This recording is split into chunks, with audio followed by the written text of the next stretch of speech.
Okay, so Painful Mass here. I'm gonna remake this video, and it's just gonna be a crappy quality and crappy version of what the original one was, because first off, I can see that the sound is all messed up again. It looks like it's recording green, so maybe this will be a green looking video. And for some reason, now apparently I can't use my phone to do videos, and my webcam is crappy, so I don't know what I'm gonna do. I don't know. Anyway, maybe I'll leave the other one up. I don't know. I don't know why that's happening. Anyway, I have finished 2nd Nephi. It took me a little bit longer than I had hoped, but because this was actually a much harder book to read than 1st Nephi, and it was a little bit longer as well, so since it's been a while, I'll just quickly remind you what happened in the last book, 1st Nephi. There was this man, Lehi, and he has 4 children. Later on he has more than that, but right at the beginning he has 4. And 2 of them, the 2 most important ones, are Nephi and Laman. So the first thing that happens is Lehi has a vision, and his family leaves Jerusalem. Then gradually he gets a bunch of people to join him and his family. Nephi then builds a boat, and they travel across a huge body of water to the land of Bountiful, which is, as we know, America. So that's a very brief summary of 1st Nephi. That's basically where we left off. So 2nd Nephi also starts out with a prophecy of Lehi, and actually most of 2nd Nephi is a prophecy. That's basically why it took me so long to read, because it's just talking about the redemption and the coming Messiah. Then in the 2nd chapter of 2nd Nephi, it talks about the importance of the fall of man in the Garden of Eden. And in fact, one of my favorite passages in the Book of Mormon is in this. Of course, I didn't mark it because this is just like an impromptu video. Let's see, where is it? And now, behold, if Adam had not transgressed, he would not have fallen, but he would have remained in the Garden of Eden. And all things which were created must have remained in the same state in which they were after they were created.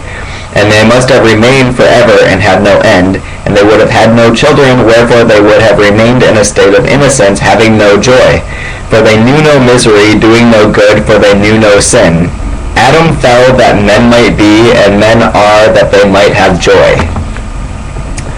So this is a really interesting passage to me, because it's an incredibly positive view of a very dismal story, the fall of man. And it's saying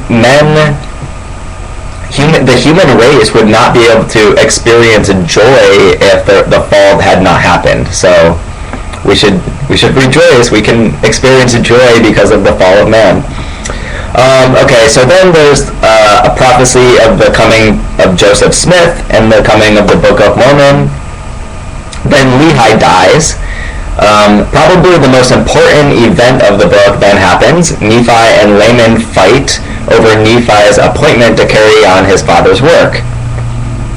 So Nephi then takes a group and they travel away. So there becomes 2 groups in the Americas. And one of them, the people who follow Nephi, are called the Nephites, and the people who follow Laman are the Lamanites. So at this point, the Lamanites are not following God's commandments, and they don't believe in God, so God curses them and makes their skin dark so that everyone can tell who the Lamanites are. And this is probably one of the more criticized verses in the Book of Mormon as sort of, I don't know, institutionalized racism or something. Next, there's a lot of parallels with Isaiah in the Bible, so I won't go into depth of the next chunk of 2nd Nephi, but basically there's talking about atonement and redemption and the crucifixion and judgment and hell and penalties for sin, etc., etc. So in particular, chapters 12 through 24 of 2nd Nephi exactly parallels Isaiah 2 through 14. So then we return to the storyline of the Nephites. So they're keeping the law and they're worshiping God dutifully. Nephi then predicts the destruction of his people. False churches will be built up. This is basically in reference to the fact that Protestant and Catholic denominations of Christianity proliferate in the modern day. Well, actually, this is probably prophesying right before Joseph Smith gets there. And then he prophesies that the Book of Mormon will come forth and there will be 3 witnesses to this. So it doesn't say this, but for the record, I looked it up, and the 3 witnesses are Oliver Cowdery, David Whitmer, and Martin Harris. Many people will reject the Book of Mormon. That's not very surprising. I could have predicted that, because anytime you have someone claiming some new revelation from God, there will be people who reject it. So then Nephi talks about the importance of baptism. Then one of the more common recurring themes of the Book of Mormon is told for the first time. By praying and pondering in your heart with an openness to God, you can come to knowledge.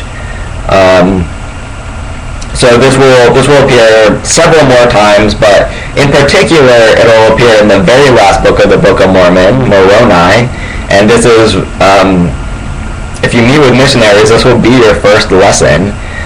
They will tell you to read Moroni. Oh goodness, I don't remember now. I'm not going to look it up. But they'll ask you to read that, and you can tell whether or not the Book of Mormon is true by praying about it and asking God in your heart whether it's true or not. And so basically, the last part of 2nd Nephi are that Nephi's words are a testament to the coming Christ, and you can tell whether or not they're true by asking in your heart.